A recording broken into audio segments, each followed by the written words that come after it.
Hello everybody, welcome back to my channel. कैसे हैं आप सब लोग? आई होप आप लोग सब अच्छे होंगे। जैसा कि आप स्क्रीन पे देख रहे हैं, इस वीडियो में हम पढ़ने वाले हैं द मैटरनिटी बेनिफिट एक्ट 1961 और ये इस एक्ट का फर्स्ट वीडियो है। इससे पहले वाले वीडियो में मैंने जो कंट्रीब्यूशन है मैरी पाकर फोलेट का वो डिस्कस करा है आप लोगों के साथ। अगर आप लोगों ने वो वीडियो अभी तक नहीं देखी है तो description box and I button में उसका लिंक है, आप वहाँ से जाके देख सकते हैं। एंड इस वीडियो को हम पार्ट्स में पढ़ने वाले हैं। ये इस पर्टिकुलर वीडियो का पर्टिकुलर एक्ट का फर्स्ट वीडियो है। तो जैसा कि आप स्क्रीन पे देख रहे हैं, ये जो एक्ट है ये क्यों आया था? ये एक्ट आया था to regulate the employment of women in certain establishments for certain period. अब क्योंकि मैटरनिटी बेनिफिट एक्ट है तो ऑब्वियसली विमेन को फोकस में लेके बना हुआ ये एक्ट है। विमेन का जो मैटरनिटी पीरियड होता है, बिफोर एंड आफ्टर जो चाइल्ड बर्थ का जो पूरा ड्यूरेशन होता है, उसमें जो विमेन्स को प्रॉब्लम होती है और उन प्रॉब्लम्स को सॉल्व करने के लिए, उनको एक तरह का सोशल सिक्योरिटी प्रोवाइड करने के लिए, बेनिफिट्स प्रोवाइड करने के लिए ये पर्टिकुलर एक्ट इनैक्ट हुआ था, एनफोर्स हुआ था। इनैक्टमेंट की बात करें तो 12 दिसंबर को ये एक्ट आया था, 12 दिसंबर 1961 में। एंड एनफोर्स मतलब कि इसके जो प्रोविजंस है वो अप्लाई कब हुए थे? 1 नवंबर 1963 में। अगर आप ये वीडियो पूरा देख रहे हैं और अगर आपको ये वीडियो पसंद आता है तो मेरे चैनल को ज़रूर सब्सक्राइब कर दीजिएगा, साथ के साथ बेल आइकन को भी प्रेस कर दीजिएगा ताकि जब भी मैं न्यू वीडियो अपलोड करूँ आपको सबसे पहले अपडेट्स मिल जाए। Let get started with the provisions. और उससे पहले हम थोड़ा सा हिस्ट्री देखेंगे इस पर्टिकुलर एक्ट की। ये एक्ट क्यों बना था? This act is solely devoted to working women. जो वर्किंग वुमेन है उस पर ये फोकस करता है ये एक्ट। इस एक्ट में जो प्रोविजंस हैं, डिफरेंट काइंड्स ऑफ बेनिफिट्स हैं, वो किसको फोकस में ध्यान में रख के बने हुए हैं? वर्किंग वुमेन को। Legislations for maternity benefit was enacted in almost all the states of India. अगर हम बात करें maternity benefit act 1961 की, तो उससे पहले क्या हमारी जो women's थी, जो working women's थी, उनको maternity से related कोई भी benefits नहीं मिलते थे? तो ये कहना बिल्कुल गलत होगा। उससे पहले भी अलग अलग स्टेट्स ने अपनी तरीके से मैटरनिटी बेनिफिट्स प्रोवाइड करे थे वर्किंग वुमेन को। और अगर हम बात करें डिफरेंट स्टेट्स की तो उनमें से कुछ जो एक्ट्स हैं वो मैंने यहाँ मेंशन किए हुए हैं। सबसे पहले असम मैटरनिटी बेनिफिट एक्ट 1944 में, then Bihar maternity act 1947, Bombay maternity act 1929, then Hyderabad Maternity Act 1942, then we have Kerala Maternity Maternity Benefit Act 1937, Madras Maternity Benefit Act 1934, UP Maternity Benefit Act 1938 and many more। तो इस act के आने से पहले अलग अलग states ने अपनी तरीके से मैटरनिटी बेनिफिट प्रोवाइड करे थे to the working women. And जब ये एक्ट आया तो फिर एक सेंट्रल लॉ, यूनिफॉर्म लॉ बन गया जो कि पूरी की पूरी इंडिया में, पूरी कंट्री में क्या हो रहा था? अप्लाई हो रहा था। Beside these, there are 3 central laws as well। अगर हम इसकी बात करें, इन सब की, ये जो थी बिहार, बॉम्बे, ये सब स्टेट लॉज थे। इनके अलावा कुछ सेंट्रल लॉज भी थे बिफोर मैटरनिटी बेनिफिट एक्ट 1961 केम। और वो सेंट्रल लॉज कौन से थे जो कि मैटरनिटी बेनिफिट्स प्रोवाइड करते थे इन देयर पर्टिकुलर ज्यूरिसडिक्शन? वो पहला था mines maternity benefit act 1941, then ESI Employee State Insurance Act 1948, and then we have Plantation Labor Act 1951। तो ये तीनों जो थे ये सेंट्रल लॉज थे और इनमें भी मैटरनिटी बेनिफिट से रिलेटेड प्रोविजंस दिए हुए थे। अगर हम बात करें मैटरनिटी बेनिफिट एक्ट 1961 की तो ये भी आपके ध्यान में आ सकता है कि जब ये ऑलरेडी थे तो फिर क्यों लाए इस पर्टिकुलर एक्ट को? तो उसको लाने का मकसद या हम बोल सकते हैं ऑब्जेक्टिव ही यही था कि जो डिस्पैरिटीज़ थी वो कम हो जाए, एक यूनिफॉर्मिटी आए पूरी की पूरी इंडिया में। अगर हम बात करें तो जितनी भी जो भी इस्टेब्लिशमेंट्स इस पर्टिकुलर एक्ट के अंडर आती हैं उन सब में इसी पर्टिकुलर एक्ट के प्रोविजंस को अप्लाई किया जाए, तो एक यूनिफॉर्मिटी आए, केओस नहीं हो। डिस्पैरिटीज़ को रिड्यूस करने के लिए क्या हुआ? हमारे पास मैटरनिटी बेनिफिट एक्ट, एक सेंट्रल लॉ आया 1961 में, जो कि 1972 में whole of India including Jammu and Kashmir apply हो गया, एक्सटेंड हो गए उसके प्रोविजंस। आई होप आपको ये थोड़ा सा जो हिस्ट्री वाला पार्ट था ये समझ में आया होगा।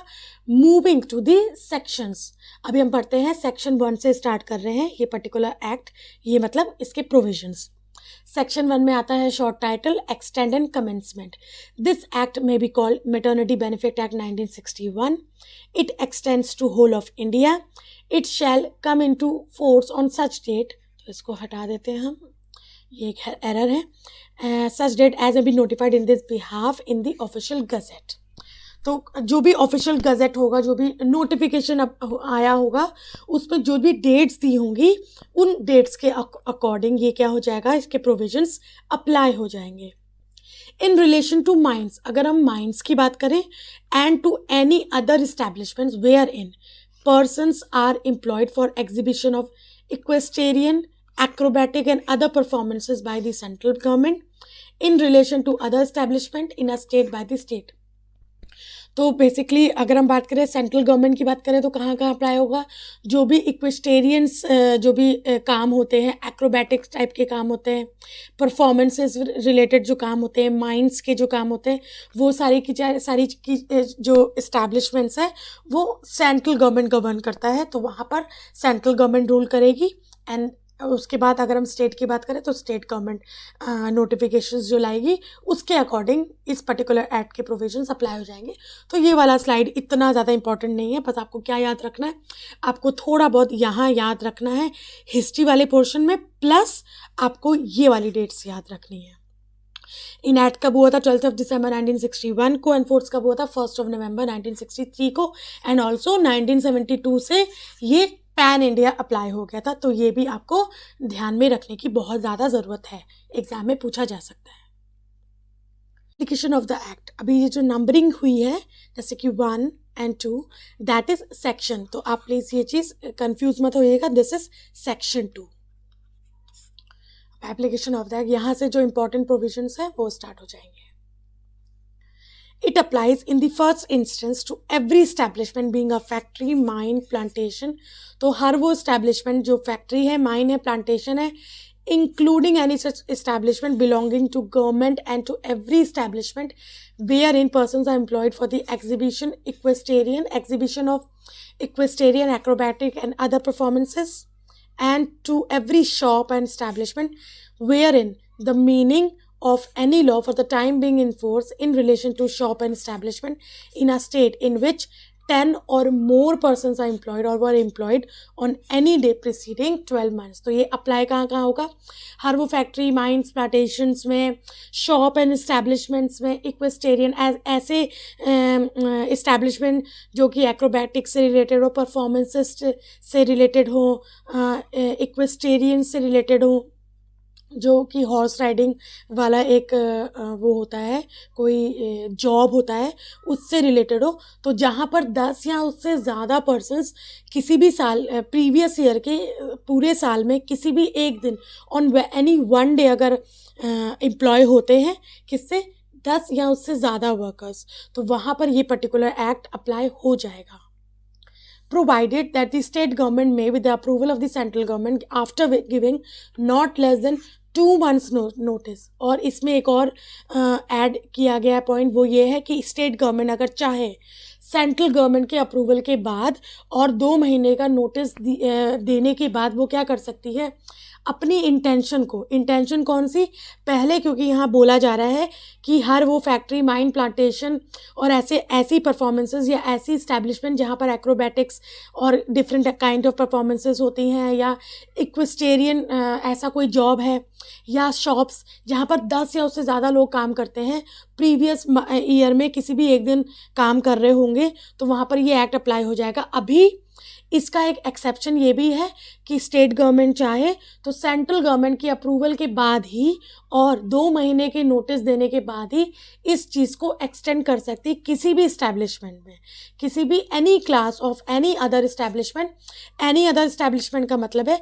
यहाँ पर जो इस्टेब्लिशमेंट्स दी गई हैं उसके अलावा अगर उसको ये एक्ट के प्रोविजंस अप्लाई करने हैं तो फिर उसको क्या करना पड़ेगा, स्टेट गवर्नमेंट को सेंट्रल गवर्नमेंट की क्या करनी पड़ेगी, अप्रूवल लेना पड़ेगा, 2 महीने का नोटिस देना पड़ेगा। नोटिस इसलिए दिया जाता है ताकि जहाँ जहाँ अप्लाई करने वाले हैं अपनी इंटेंशन जो भी है आपकी स्टेट गवर्नमेंट की, वो सारी इंडस्ट्रीज़ के पास 2 महीने का टाइम हो कि अगर उसको कोई ऑब्जेक्शन राइज करना है, कुछ भी अगर उनको कोई दिक्कत है तो उस चीज़ में उनको 2 मंथ्स का नोटिस दिया जाता है। ऐसा नहीं कि आज स्टेट गवर्नमेंट ने सोचा कि हमको अब इसके अलावा भी कहीं और अप्लाई करना है और नेक्स्ट डे कर दिया, नहीं। आज सोचा है, अप्रूवल लिया जाएगा, उसके बाद नोटिफिकेशन आएगा, नोटिफिकेशन के बाद भी 2 महीने का टाइम मिलता है। उसके बाद ये सारी की सारे प्रोविजंस किसी भी इस्टेब्लिशमेंट में, चाहे वो इंडस्ट्रियल हो, कमर्शियल हो, एग्रीकल्चर हो या अदरवाइज हो, ये अप्लाई हो जाएंगे। Save as otherwise provided in section 5A and 5B, nothing contained in this act shall apply to any factory or other establishment to which the provision of state employees state insurance act 1948 applies for the time being. Save as otherwise provided in section 5A and 5B लिखा है, तो 5A and 5B section में जो चीज़ दी हुई है वो वैसे की वैसी रहेगी।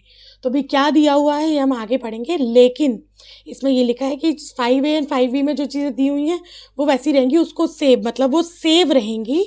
लेकिन अगर किसी फैक्ट्री और इस्टेब्लिशमेंट में employees state insurance act apply होता है तो वहाँ पर ये पर्टिकुलर एक्ट के प्रोविजंस अप्लाई नहीं होंगे। Now moving on to the definition part. सबसे पहले है appropriate government. Appropriate government का मतलब it means in relation to an establishment being a mine or establishment where persons are employed for the exhibition of equestrian, acrobats and other performance, the central government, and in relation to any other the state government. तो इसका मतलब है अगर कोई establishment है जो कि mine है या ऐसी establishment जहाँ पर जो काम हो रहा है वो किससे रिलेटेड है, इक्वेस्टेरियन से रिलेटेड है, एक्रोबैटिक से रिलेटेड है और इसके इस टाइप की कुछ अलग कुछ और परफॉर्मेंसेस से रिलेटेड कुछ काम हो रहा है, वहाँ पर जो गवर्नमेंट होगी अप्रोप्रिएट गवर्नमेंट सेंट्रल गवर्नमेंट होगी। उनके अलावा इन सब चीज़ों के अलावा जितनी भी इस्टेब्लिशमेंट्स हैं वहाँ के लिए अप्रोप्रिएट गवर्नमेंट कौन सी होगी, स्टेट गवर्नमेंट होगी। चाइल्ड का मतलब होता है स्टिल बॉर्न चाइल्ड, अ स्टिल बॉर्न चाइल्ड मतलब कि जो बिल्कुल परफेक्ट चाइल्ड बॉर्न हुआ है वो। कमिश्निंग मदर का मतलब होता है means a biological mother who uses her egg to create an embryo implanted in any other women. तो कमिश्निंग का मतलब बेसिकली होता है जैसे कि इसमें लिखा है कि means a biological mother who uses her egg to create an embryo implanted to any other। जैसे कि अगर आपने सेरोगेसी का ये जो टर्म है सुना होगा तो वहाँ पर एक विमेन के एग्स बेसिकली यूज़ होते हैं जो कि दूसरे विमेन के मतलब वूम में इम्प्लांट होते हैं एंड देन जो अदर विमेन है वो सेरोगेट करती है बेबी को। तो जिस पर्टिकुलर विमेन के जो एग्स हैं वो इम्प्लांट हो रहे हैं दैट पर्टिकुलर विमेन जो होगी उसको हम कमिश्निंग मदर बोलते हैं, क्योंकि बेसिकली इसके एग्स यूज़ हो रहे हैं, भले ही वूम किसी और का हो। तो कमिश्निंग वुमेन जो टर्म है वो किसके लिए यूज़ हो रहा है, हम इसकी बात कर रहे हैं, हम सेरोगेसी वगैरह की बात नहीं कर रहे हैं, यहाँ पर हम इसकी बात कर रहे हैं। तो यहाँ पर कमिश्निंग मदर का मतलब है वो बायोलॉजिकल मदर जिसके एग यूज़ हुए हैं to create an embryo implanted on other women. ठीक है, आई होप आपको ये चीज़ समझ में आई होगी। Then we have employer.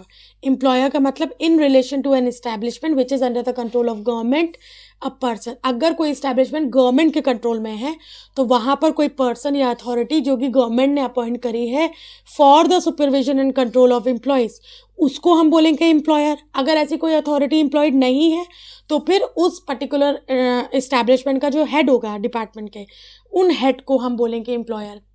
अगर इस्टेब्लिशमेंट क्या है, एक लोकल अथॉरिटी है तो person appointed by such authority, तो उस लोकल अथॉरिटी ने कोई पर्सन को अगर अपॉइंट करा है for supervising and controlling the employees तो वो पर्टिकुलर पर्सन एम्प्लॉयर कहलाएगा। अगर नहीं अपॉइंट करा है तो वहाँ का CEO एम्प्लॉयर कहलाएगा।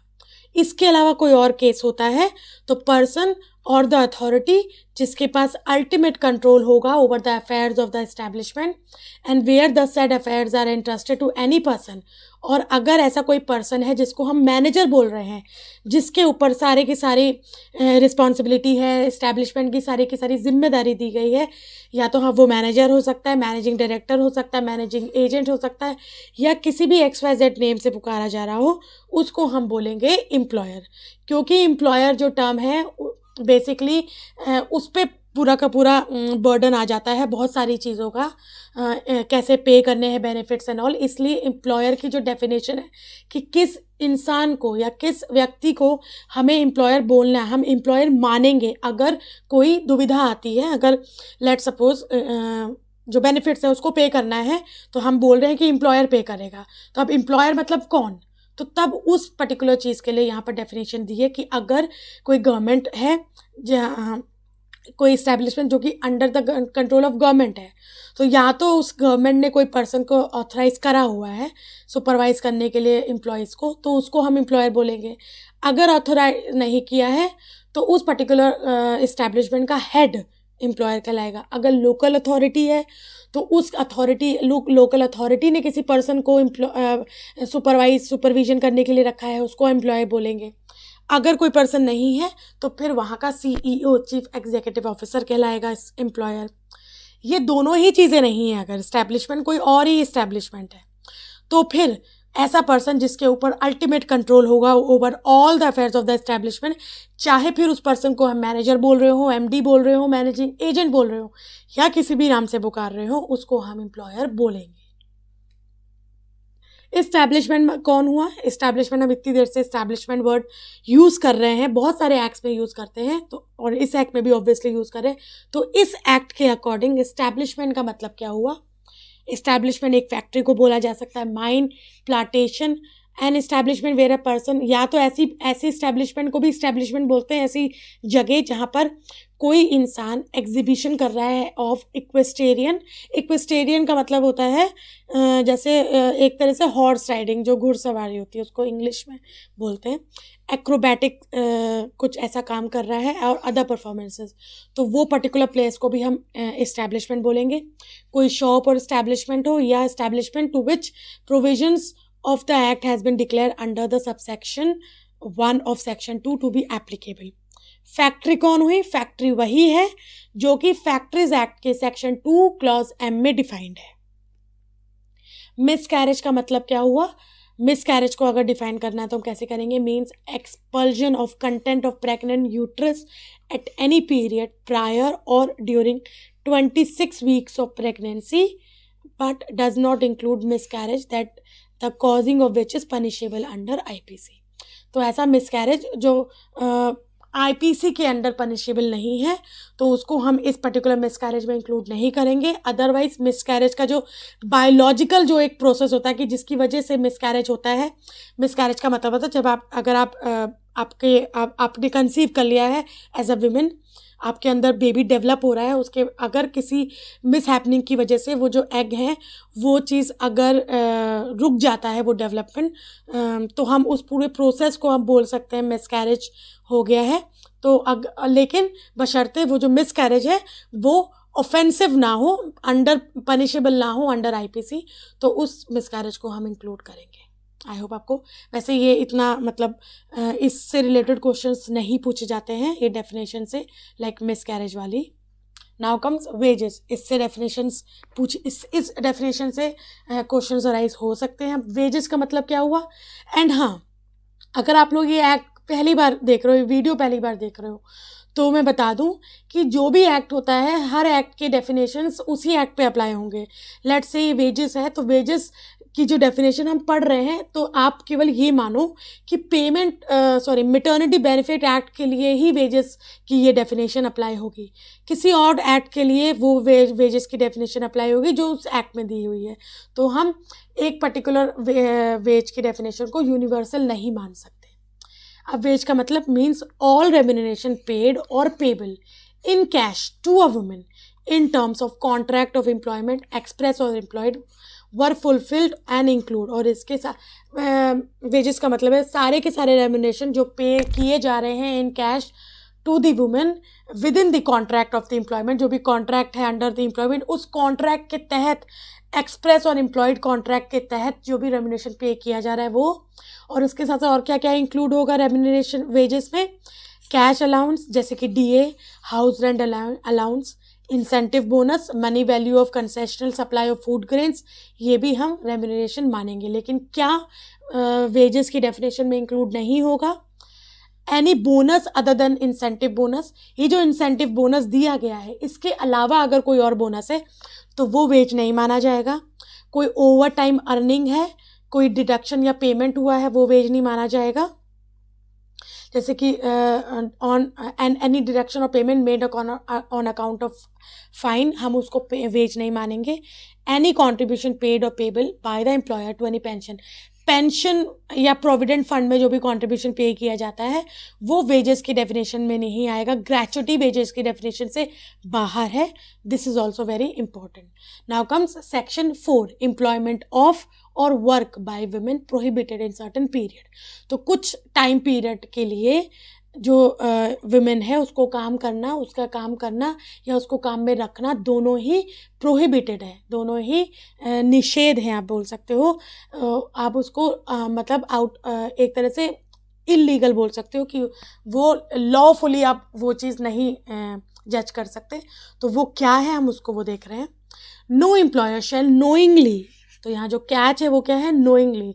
अगर उसको पता है कि एक वुमेन प्रेग्नेंट है, एम्प्लॉय अ वुमेन, और उसके बावजूद वो उसको एम्प्लॉय कर रहा है in any establishment during 6 weeks immediately following the day of a delivery, तो जिस दिन भी उसने डिलीवर करे हैं बेबी को, उस दिन से 6 हफ्तों के अंदर अंदर अगर वो काम करती है, अगर वो बोलती है कि मुझे काम पे रख लो, तो और एम्प्लॉयर को पता है कि इसने अभी 6 वीक्स पहले ही डिलीवर करा है, तो उसको अगर वो रखेगा तो वो इलीगल है, उसको पेनल्टी पड़ सकती है। ना विमेन को काम करना अलाउड है, ना एम्प्लॉयर को काम पे रखना अलाउड है। डिलीवरी यहाँ पर है 6 वीक्स, या अगर मिस कैरेज हुआ है तो मिस कैरेज या मेडिकल टर्मिनेशन हुआ है अगर प्रेगनेंसी का, तो तब से भी 6 हफ्ते के अंदर अंदर वो काम पे नहीं रख सकता विमेन को। और विमेन को काम खुद भी नहीं करना है। No women shall work in any establishment during 6 weeks immediately following the day of her delivery, miscarriage, medical termination of pregnancy. तो यहाँ पर 2 पॉइंट आपस में कनेक्टेड हैं। कैसे? वो ऐसे हैं कि पहले पॉइंट में ये बोला जा रहा है कि जो एम्प्लॉयर है अगर उसको पता है कि 6 हफ्तों पहले हमारी जो विमेन है जो काम मांगने आई है उसने अभी बेबी डिलीवर करा है, या उसका मिस कैरेज हुआ है, या मेडिकल टर्मिनेशन हुआ है प्रेगनेंसी का, तो उस दिन से 6 हफ्ते तक वो काम नहीं कर सकती, उसको काम पे एम्प्लॉयर नहीं रख सकता जानबूझ के।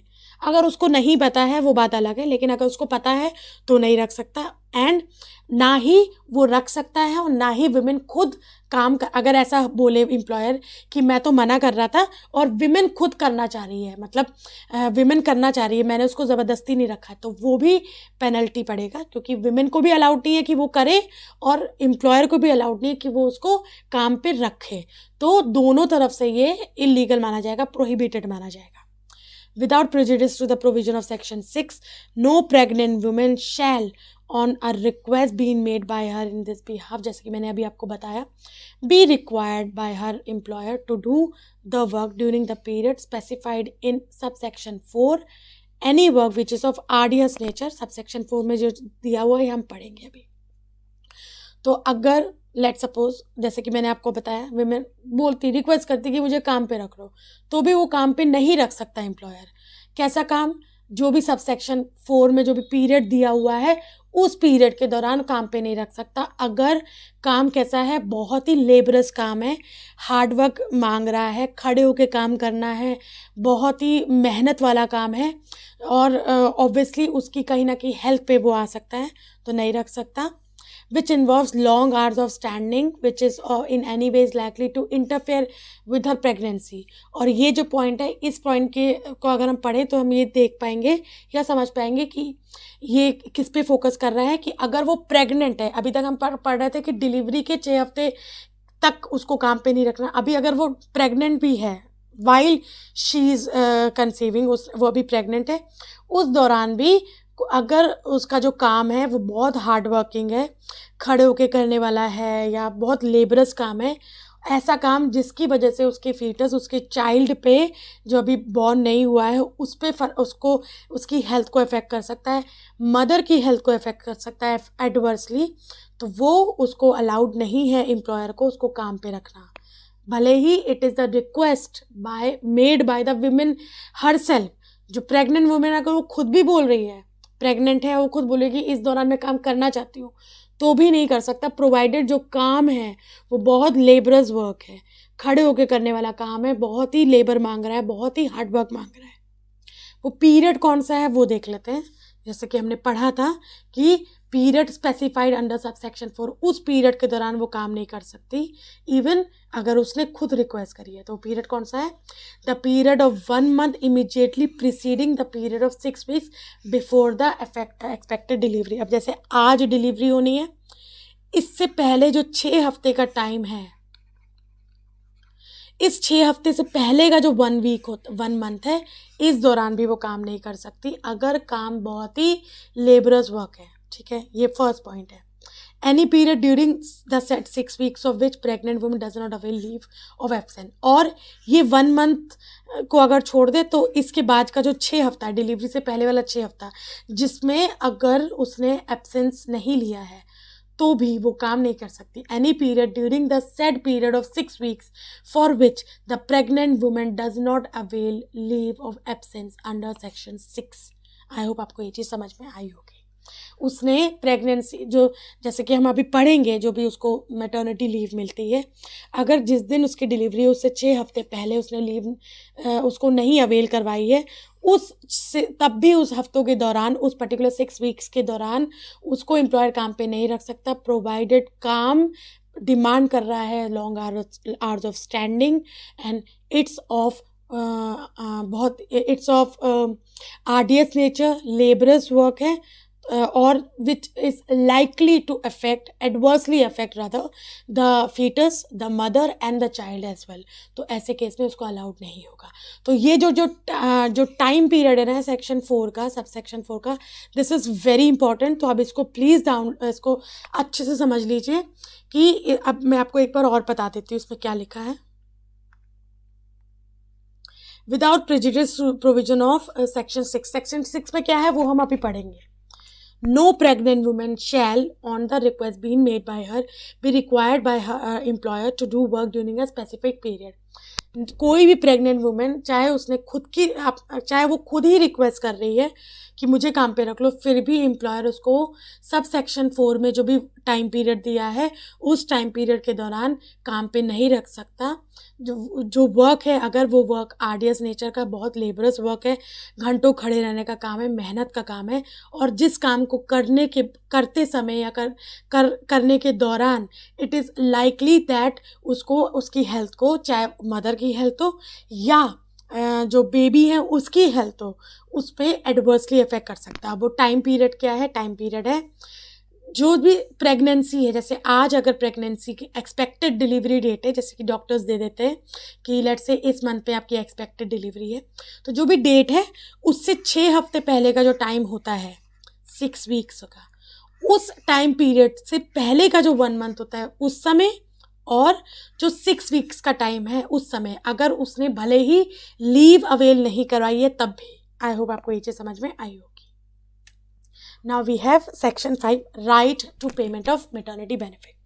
Subject to the provision of this act, every woman shall be entitled by her employer shall be liable the payment of maternity benefit at the rate of average daily wage for the period of her actual absence। तो कोई भी women जो है वो क्या है? liable है, entitled है to get paid the maternity benefit for the absence. जो भी उसको लीव मिलेगी मैटरनिटी की, उस दौरान उसको क्या मिलेगा? उसको उसकी पेमेंट मिलेगी, जो मैटरनिटी बेनिफिट्स हैं वो मिलेंगे। The period immediately preceding the day of a delivery, the actual day and her delivery. तो जिस दिन उसकी डिलीवरी हुई है उस दिन तो ऑब्वियसली उसका लीव पीरियड होगा, उससे पहले का जो टाइम पीरियड है और उसके बाद का जो टाइम पीरियड है। तो बेसिकली 26 weeks का मैटरनिटी लीव मिलती है।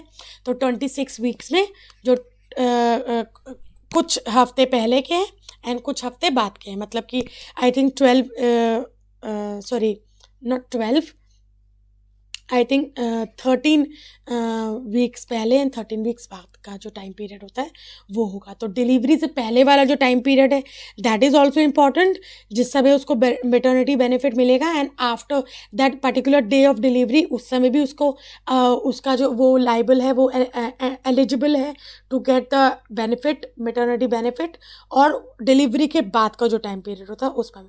तो मैक्सिमम जो मेटर्निटी बेनिफिट लीव होती है वो होती है 26 वीक्स की।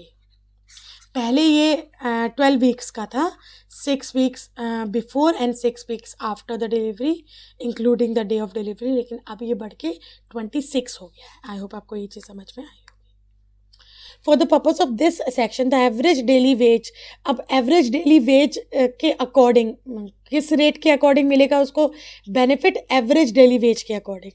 तो एवरेज डेली वेज है क्या? The average daily wage means the average of the woman's wage payable to her for the days on which she has been working.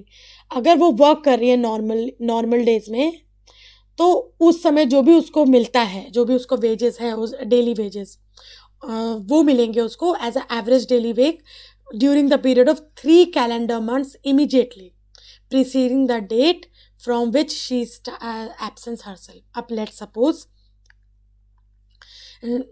अगस्त में उसका डिलीवरी होना है, तो जुलाई, जून, मई, लेट्स से ये एक टाइम पीरियड ले लिया मैंने। इस दौरान उसका यहाँ मई से लेट्स से जून से उसका एब्सेंस स्टार्ट हो जाएगी, दैट इज मेटर्निटी लीव। तो जिस महीने से या जिस डे से उसकी मेटर्निटी लीव स्टार्ट हो रही है, उस दिन से पहले के जो 3 महीने हैं, उन 3 महीनों में जो एवरेज उसका जो वेज है, 3 calendar months में जो वो एवरेज वेज ले रही है, नॉर्मल वर्किंग जो डेज होते हैं उसके जिसमें वो काम कर रही थी, और उस 3 महीने के दौरान उसको जो भी वेज मिलते हैं उस रेट पे उसको उसके लीव के समय वेज मिलेगा। लेट्स से 3 महीने लास्ट, अब जब उसने ज्वाइन करा था तो उसके वेजेस थे 100 रुपीज़, ठीक है। उसके बाद 100 रहे, लेकिन जब उसके बाद क्या हो गया, वो 200 हो गए। और 200 कब तक थे? जब तक उसने मेटर्निटी लीव लेना स्टार्ट करा था। जैसे मतलब मेटर्निटी लीव लेने से पहले से वो 200 रुपीज़ पर डे के हिसाब से उसका डेली वेज थे। इनिशियली 100 थे, लेकिन फिर 200 हो गए लास्ट 3 मंथ्स में। तो वो 200 के बेसिस पे ही उसका मेटर्निटी लीव के जो बेनिफिट्स है वो पूरा रेडी होगा, और उसको उसके अकॉर्डिंग ही क्या मिलेंगे, वेजेस मिलेंगे। आई होप आपको ये चीज़ समझ में आई होगी। No woman shall be entitled to maternity benefit unless she has actually worked in an establishment of the employer for whom she claims maternity benefit for a period of not less than 80 days. अभी इसमें ये भी बोल रहे हैं कि अगर किसी वुमेन को चाहिए कि उसको मेटर्निटी बेनिफिट लेना है, तो जिस एम्प्लॉयर से वो क्लेम करेगी मेटर्निटी बेनिफिट, उसको उस एम्प्लॉयर के अंडर कम से कम 80 दिन काम करना पड़ेगा। तो 80 दिन काम करने के बाद ही उसको पर्टिकुलर एम्प्लॉयर के पास से मेटर्निटी बेनिफिट्स मिल सकते हैं। ऐसा नहीं है कि वो 60 दिन तो उसने कहीं और काम करा था, फिर उसने जॉब छोड़ के नई एम्प्लॉयमेंट में आ गई, यहाँ पर काम करते हुए अभी उसको 20 डेज ही हुए हैं, उसके बाद वो उसको वो प्रेगनेंसी में आ गई और उसको लीव चाहिए, तो अभी उसको लीव नहीं मिल सकती, उसको बेनिफिट नहीं मिल सकता। क्यों? क्योंकि जिस एम्प्लॉयर से वो क्लेम कर रही है बेनिफिट, उस एम्प्लॉयर के अंडर अभी इसको केवल 20 दिन ही हुए हैं। तो उसको कितने दिन एलिजिबल होना पड़ेगा? अगर वो किसी एम्प्लॉयर से क्लेम कर रही है कि उसको बेनिफिट चाहिए, तो उसको इस एम्प्लॉयर के अंडर, उस पर्टिकुलर एम्प्लॉयर के अंडर जो उसको बेनिफिट देगा, उसके अंडर उसको कम से कम 80 दिन तक का काम करना पड़ेगा। The maximum period for which any woman shall be entitled to maternity benefit shall be 26 weeks, for which not more than 8 weeks shall precede the date of her expected delivery, provided that maximum period entitled to maternity benefit by a woman having 2 or more than 2 surviving children shall be 12 weeks. तो इसका मतलब है कि पहले हम ये point पढ़ते हैं, जो मैक्सिमम बेनिफिट होगा, जैसे कि मैंने आपको बताया 26 वीक्स तक उसको मेटर्निटी बेनिफिट मिल सकता है, एंड जो भी उसकी एक्सपेक्टेड डिलीवरी है उस इस 26 वीक्स में से जो एक्सपेक्टेड डिलीवरी से पहले कितने टाइम का उसको जो लीव है वो मिलेगी, 8 हफ्तों की लीव मिलेगी और बाकी की लीव वो बाद में अवेल करवाएगी। अगर कोई विमेन है जो जैसे कि अभी वो लेट्स से प्रेग्नेंट हुई है और उसको मैटरनिटी बेनिफिट चाहिए और ये इसका थर्ड चाइल्ड है, इससे पहले उसके ऑलरेडी 2 चाइल्ड हैं, तो थर्ड चाइल्ड अगर है तो थर्ड चाइल्ड के समय उसको 26 वीक्स की मैटरनिटी बेनिफिट नहीं मिलेगा, उसको केवल 12 वीक्स का मिलेगा जो पुराना था। ये जो 26 वाला है वो कब मिलेगा, जब अगर उसका पहला बच्चा है, पहला चाइल्ड है या सेकंड चाइल्ड है, आफ्टर दैट उसको नॉर्मल 12 वीक्स तक का उसको बेनिफिट मिलेगा। आई होप आपको ये चीज़ समझ में आई होगी। Provided further that where a woman dies during this period the maternity benefit shall be payable only for the days up to including the date. तो अगर डिलीवरी के दौरान विमेन की डेथ हो जाती मदर की तो उसको बेनिफिट कब तक मिलेगा, जिस दिन उसकी डेथ हुई है तब तक। उसने डिलीवरी लेट से आज डिलीवरी करी, उसने एक दिन जिंदा थी, सेकंड डे या थर्ड डे उसकी डेथ हुई है, तो डिलीवरी के थर्ड डे तक उसको जब तक उसकी डेथ हुई है तब तक उसको क्या मिलेगा, बेनिफिट मिलेगा। आई होप आपको ये चीज़ समझ में आई होगी। Provided also that where a woman having been delivered of a child dies during her delivery or during the period immediately following the date of her delivery for which she is entitled for the maternity benefit।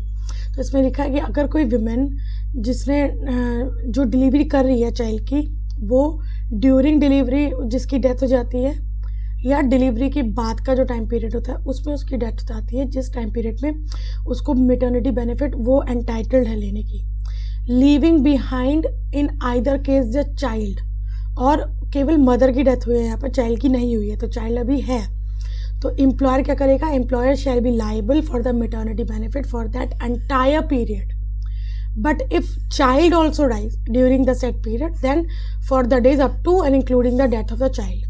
तो यहाँ पर जैसे हमने देखा, यहाँ पर क्या था कि हमने ये पढ़ा था कि जब डिलीवरी करता है, जब मदर डिलीवरी करती है और उसका अगर उसकी डेथ हो जाती है तो जिस दिन भी उसकी डेथ हुई है उस दिन तक उसको क्या मिलेगा, बेनिफिट मिलेगा। अब डिलीवरी में चाइल्ड बच जाता है, मदर की डेथ हो जाती है, तो फिर उसको एंटायर पीरियड के लिए बेनिफिट मिलेगा, ठीक है, जिस भी पीरियड के लिए वो एंटाइटल्ड थे। अगर चाइल्ड की भी डेथ हो गई है तो फिर बेनिफिट कब मिलेगा, तो एम्प्लॉयर बेनिफिट कब देगा, जब चाइल्ड की डेथ होती है।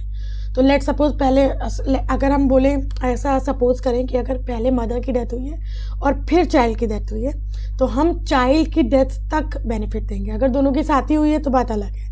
आई होप आपको ये चीज़ क्लियर हो गई होगी। The employer the women who legally adopts a child below the age of 3 months और commissioning mother shall be entitled to maternity benefit for a period of 12 weeks। तो अगर कोई मदर, कोई विमेन 3 महीने के कम के बच्चे को अडॉप्ट करती है या कमीशनिंग मदर, मैंने आपको इससे पहले ही बताया था जब डेफिनेशन सब पढ़े थे, कमीशनिंग मदर कौन होती है। अगर आप लोगों को याद नहीं है तो आप दोबारा से इसको बैक जाके देख सकते हैं। तो उसको भी जो एक पहला वो वुमेन जिसने 3 महीने से कम, 3 महीने या उससे कम का बच्चा या चाइल्ड अडॉप्ट करा है, और कमीशनिंग वुमेन, उसको, उन दोनों को मैटरनिटी बेनिफिट मिल सकता है, but up to 12 weeks from the date the child is handed over to the adopting mother or commissioning mother as the case may be. I hope आपको ये चीज़ समझ में आई होगी। अब क्योंकि कमीशनिंग मदर है तो जब जो भी जिसने भी सैरोगेट करी है इनकी डिलीवरी, वो लेडी जब इसको चाइल्ड डिलीवर कर देगी तब तक, फ्रॉम द जिस दिन मदर को चाइल्ड मिलेगा उस दिन तक उसको क्या मिलेगा, मैटरनिटी बेनिफिट मिलेगा।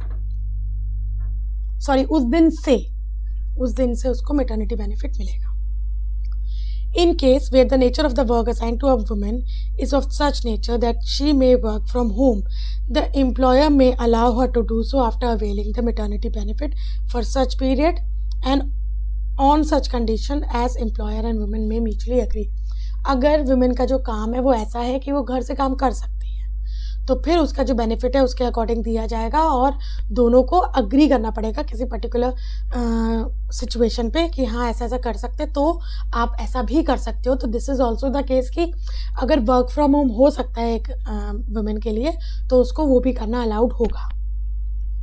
Then we have section 5A, continuous of payment of maternity benefit in certain cases. Every woman entitled to payment of benefit under this act, notwithstanding the application of Employees State Insurance Act to the factory or other establishment in which she is employed, continue to be so entitled until she becomes qualified to claim maternity benefit under section 50 of the act. तो इसमें बोल रहे हैं कि एक women entitle every women is entitle to payment of maternity benefit under this act.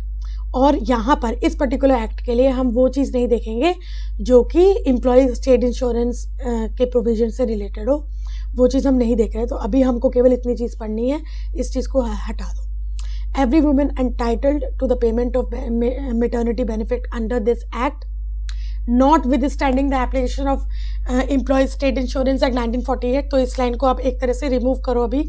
To the factory और other establishment in which she is employed continue to be entitle, तो वो कंटिन्यू रहेगी पेमेंट की entitlement until she becomes qualified to claim maternity benefit. तो कब तक वो continue उसका पेमेंट रहेगा, एलिजिबल रहेगी, एंटाइटल रहेगी पेमेंट के लिए, जब तक वो सेक्शन 50 में एंटाइटल्ड ना हो जाए, इस पर्टिकुलर एक्ट के सेक्शन 50 में एंटाइटल्ड ना हो जाए। आई होप आपको ये चीज समझ में आई होगी।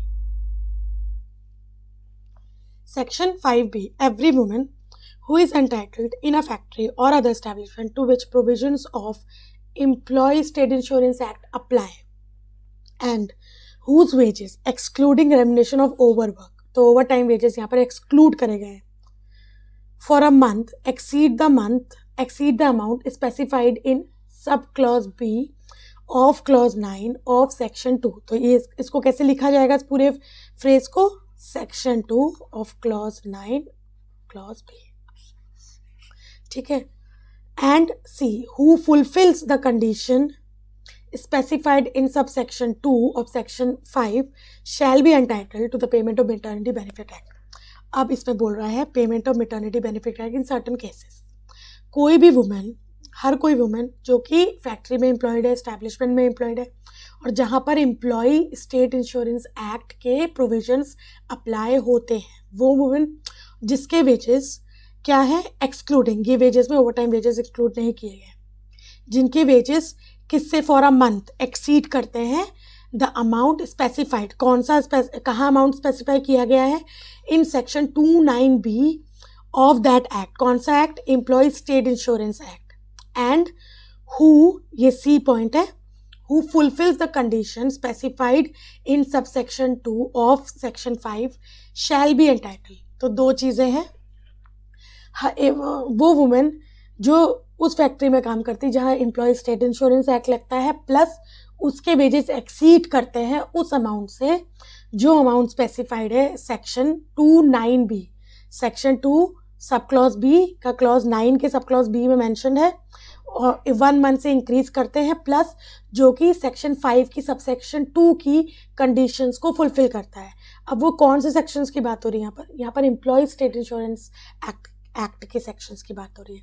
तो उस वुमेन को मैटरनिटी बेनिफिट एक्ट मिलेंगे, ये बोला जा रहा है यहाँ पर। Notice of claim for maternity benefit and payment thereof।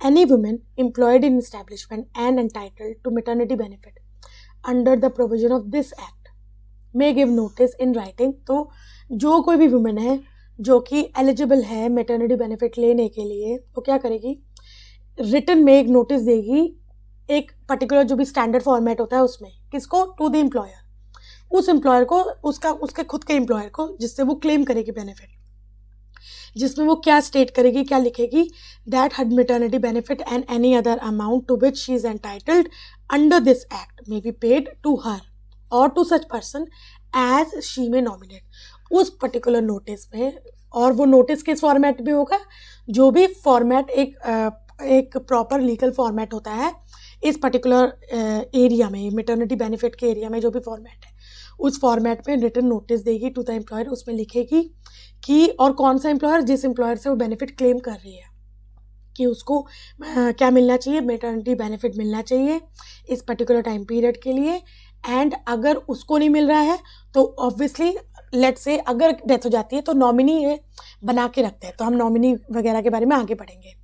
तो वो अपना भी मेंशन करेगी, मदर खुद का भी मेंशन करेगी, प्लस उसके साथ साथ उस इंसान का नाम भी मेंशन करा जाएगा जिसको वो नॉमिनी के तौर पे लाना चाहती है in a notice, and she will not work in any establishment during the period for which she receives maternity benefit। तो ये सब चीज़ें लिख के देगी कि इस पर्टिकुलर पीरियड में मुझे मैटरनिटी बेनिफिट चाहिए, इस पीरियड के दौरान मैं काम नहीं करूँगी, और अब खुद के साथ साथ वो नॉमिनी का नाम भी लिखेगी ताकि एक क्लैरिटी हो कि कौन नॉमिनी है इन केस डेथ हो जाती है तो उस केस में। In case of a woman who is pregnant, such notice shall state the date from which she will be absent। तो अगर वो तो उस नोटिस में वो डेट भी मौजूद होगी, वो डेट भी रिटर्न होगी जिस डेट से वो लीव पे जाना चाहती है, not being a date earlier than 6 weeks from the date of her expected delivery। तो 6 हफ्ते से पहले की डेट नहीं होनी चाहिए, जिस दिन भी उसकी एक्सपेक्टेड डिलीवरी है उससे 6 वीक्स पहले की डेट नहीं होनी चाहिए। Any woman who has been given the notice when she was pregnant may give such notice as soon as after the delivery। अब ये चीज़ जो फर्स्ट एंड सेकंड पॉइंट है, ज़रूरी नहीं है कि अगर कोई विमेन है जिसने ये फर्स्ट एंड सेकंड पॉइंट में के अकॉर्डिंग नोटिस नहीं दिया है तो उसको बेनिफिट नहीं मिलेगा, ऐसा नहीं होता है। इट जस्ट डैट कि ये बोला जा रहा है कि आप दे दो पहले नोटिस जिसमें सारी चीज़ें क्लैरिटी हो। अगर आप नोटिस नहीं दे पाते हो नो प्रॉब्लम, आप डिलीवरी के बाद नोटिस दे दो, बेनिफिट आपको एनीवेज मिलेगा। इट्स नॉट लाइक दैट कि अगर नोटिस नहीं दोगे तो आपको बेनिफिट नहीं मिलेगा, it is not like that. अब जब एम्प्लॉयर को नोटिस मिल जाएगा तो एम्प्लॉयर क्या करेगा, employer shall permit such women to absent herself from the establishment. वो उसको अलाउ करेगा कि वो खुद को एब्सेंट कर ले, मतलब उसको लीव अलाउ कर देगा जो भी सेट पीरियड है उस दौरान की। Amount of benefit for the period preceding the date of her expected delivery shall be paid in advance। और डिलीवरी से पहले का जो टाइम पीरियड होता है उस टाइम पीरियड के लिए जो बेनिफिट है उसको एडवांस में मिल जाएगा by the employer to the women on production of such proof as pay be prescribe. और ऑब्वियसली पूरा का पूरा जो भी मेडिकल सर्टिफिकेट्स वगैरह जो भी होते हैं वो सारे के सारे प्रूफ्स को सबमिट करने के बाद उसको डिलीवरी से पहले वाला जो टाइम पीरियड होता है जिसमें उसको लीव पे जाना है उस टाइम पीरियड के लिए उसको पहले से पेमेंट मिल जाएगा बेनिफिट का। That the woman is pregnant and amount is due subsequent, and the amount due for a subsequent period shall be paid by the employer to the woman within 48 hours of the production of such proof। तो ये बोला जा रहा है कि जब proof कौन सा कि हाँ वो प्रेग्नेंट है, हाँ वो डिलीवरी करने वाली है, इस बात का प्रूफ जब एम्प्लॉयर को मिल जाएगा तो वो 48 आवर्स के अंदर अंदर उसको क्या करेगा, वो पैसे वो पेमेंट दे देगा। The failure to give notice under this section does not disentitle a woman of maternity benefit or any other act if she is otherwise entitled to such benefit। तो इस पर सिंपल यही जो मैंने आपको बोला कि अगर वो नोटिस नहीं भी दे पा रही है तो इसका मतलब ये नहीं है कि वो डिसएंटाइटल हो जाएगी to get the benefit. It just that कि ऐसा बोला जा रहा है कि आपको दे दो कि पूरा का पूरा प्रोसीजर स्मूथली रन हो। अगर नहीं दिया है फिर भी उसको बेनिफिट एनीवेज मिलने वाला है अगर वो बेनिफिट मिलने की एलिजिबिलिटी को फुलफिल कर रही है कि 80 डेज तक का काम करा एंड ऑल। अगर वो उसने फुलफिल कर दी है कि अगर एक वुमेन है जो एलिजिबल है मेडिकल मैटरनिटी बेनिफिट के लिए तो उसको मैटरनिटी बेनिफिट मिलेगा regardless of the fact that उसने नोटिस दिया है कि नहीं दिया है, वो बाद में भी नोटिस दे सकती है। Payment of maternity benefit in case of death of the women. If a women entitles to, अगर कोई वुमेन है जो मैटरनिटी बेनिफिट लेने की हकदार है या कोई अदर अमाउंट इस पूरे उसमें मैटरनिटी से रिलेटेड, वो उसकी डेथ हो जाती है, dies before the receiving such benefit को रिसीव करने से पहले डेथ हो जाती है, और where employer is liable for benefit under second provision of subsection 6 और of section 5, the employer shall pay such benefit और amount to the person nominated. अगर नॉमिनेट इसमें सिंपल ये बोला गया है कि अगर कोई वुमेन जो एनीवेज एलिजिबल है मैटरनिटी बेनिफिट के लिए, अगर उस बेनिफिट को लेने से पहले उसकी डेथ हो जाती है तो फिर वो अमाउंट एम्प्लॉयर किसको देगा, टू द नॉमिनेटेड पर्सन, जो नॉमिनी है उसका। अगर कोई नॉमिनी नहीं है इन केस तो लीगल रिप्रेजेंटेटिव को देगा। Medical bonus. Every women entitled to maternity benefit, हर कोई वुमेन जो मैटरनिटी बेनिफिट के लिए एंटाइटल्ड है वो क्या करेगी, उसको एम्प्लॉयर मेडिकल बोनस भी देगा। मेडिकल बोनस कितना, 1000 रुपीज तक का, if no prenatal confinement and postnatal care is provided for by the employer free of charge. The central government may before every 3 years, I think यहाँ पर एक वो है, it's not 1000 rupees, it is 3500 maternity medical bonus। तो इसको आप देख लीजिएगा, it is not 1000, it is 3500। The central government may before every 3 years by notification of the official gazette increase the amount of medical bonus subject to the maximum of 20,000 rupees। I hope आपको ये चीज समझ में आ गई होगी। Leave for miscarriage, अगर miscarriage हो जाता है, ये सेक्शन 7 था, ये सेक्शन 8 है, सेक्शन 9। अगर मिसकैरेज हो जाता है तो उस केस में जो लीव है वो क्या होगी, मिसकैरेज हो या मेडिकली टर्मिनेट कर दी हो प्रेगनेंसी। एक देखो, miscarriage is a natural phenomena जो कि खुद से हो रहा है। मेडिकल टर्मिनेशन आप कर रहे हो, मेडिकल टर्मिनेट में भी हो सकता है कि प्रेगनेंसी की वजह से जो मदर है उसको जान को खतरा हो, तो उस वजह से अगर डॉक्टर चाहे तो मेडिकली टर्मिनेट कर सकता है, but that is different from miscarriage. तो दोनों ही केसेस में लीव का जो भी पूरा प्रोविजन है वो क्या है, वो पढ़ रहे हैं। A women shall on production of such proof as may be prescribe, तो जब वो ये प्रूफ कर देगी, मतलब ये दिखा देगी, ये शो कर देगी कि ऐसा मिसकैरेज हुआ है या मेडिकली टर्मिनेट हुई है उसकी प्रेगनेंसी, तो उसको क्या होगा, she is entitled to leave with wages at the rate of maternity benefit for the period of 6 weeks. तो जिस दिन भी मिसकैरेज या मेडिकल टर्मिनेशन हुआ है उस दिन के पहले जो 6 हफ्ते होते हैं उस पूरे 6 वीक्स के ड्यूरेशन में उसको मैटरनिटी बेनिफिट के रेट के अकॉर्डिंग ही लीव मिलेगी। मिसकैरेज के लिए जो लीव होती है, लीव विद वेजेस मिलेंगे। आई होप आपको ये चीज समझ में आ गई होगी। Then we have section 9A। अगर ट्यूबेक्टोमी ऑपरेशन होता है, ट्यूबेक्टोमी ऑपरेशन का मतलब है कि वो ऑपरेशन जिसके बाद आप फिर दोबारा मतलब आप कंसीव नहीं कर पाओगे, वो जो ऑपरेशन होता है उसको बोलते हैं। तो अगर ऐसा अगर वुमेन के साथ ये ट्यूबेक्टोमी ऑपरेशन हुआ है तो प्रोडक्शन ऑफ प्रूफ के बाद वो क्या कर सकती है, she is entitled to leave with wages at the rate of maternity benefit for a period of 2 weeks immediately following the day of her tubectomy. तो जिस दिन भी उसका ऑपरेशन हुआ है उस दिन के 2 हफ्ते तक, और आई एम सो सॉरी यहाँ पर भी क्या है, फॉलोइंग, यहाँ पर मिसकैरेज के पहले नहीं, मिसकैरेज के बाद वाले जो 6 हफ्ते होते हैं उस 6 हफ्तों के लिए उसको लीव विद वेजेस मिलेंगे। और किस रेट पे मिल रहे हैं वेजेस, मैटरनिटी बेनिफिट के रेट पे। और यहाँ पर ट्यूबेक्टोमी अगर ऑपरेशन होता है तो वहाँ पर जिस दिन ऑपरेशन हुआ है उस दिन से 2 हफ्ते तक उसको वो लीव विद वेजेस मिलेंगे eight the rate of maternity benefit. Leave for illness arising out of pregnancy delivery, अगर प्रेगनेंसी है, डिलीवरी, प्रीमेच्योर बर्थ हुआ है, मिसकैरेज हुआ है, मेडिकल टर्मिनेशन वगैरह हुआ है या ट्यूबेक्टोमी ऑपरेशन है, उस पर्टिकुलर चीज की वजह से अगर आपको इलनेस हुई है तो वहां पर भी लीव का प्रावधान है, प्रोविजन है। वो क्या है, अगर वुमेन सफर करती है ऐसी कोई इलनेस से तो उसको फिर क्या होगा, as the case may be under leave with wages at the rate of maternity benefit for a maximum period of 1 month. तो जिस दिन भी वो चीज़ हुई है उस दिन से 1 मंथ तक उसको क्या मिलेगा, बेनिफिट मिलेगा लीव का, लीव विद वेजेस का।